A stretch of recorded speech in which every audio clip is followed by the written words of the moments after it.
জাতীয় পার্টি নিষিদ্ধের যে দাবি উঠেছে তা যাচাই বাছাই করে আইনগত পদক্ষেপ নেওয়া হবে বলে মন্তব্য করেছেন attorney general Mohammad Asaduzzaman.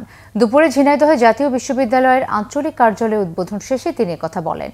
Attorney general বলেন, জাতীয় পার্টি 1982 সাল থেকে 90 সাল পর্যন্ত মানুষের রক্তের সাথে বেইমানি করেছে।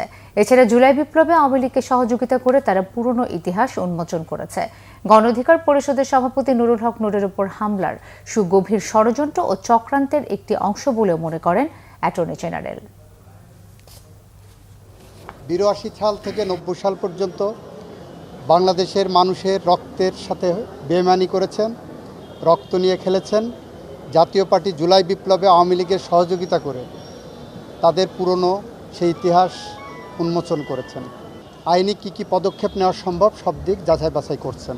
নূরের উপর হামলা বিচ্ছিন্ন কোনো ঘটনা নয়, এটা সুগভীর চক্রান্ত এবং ষড়যন্ত্রের একটি অংশ।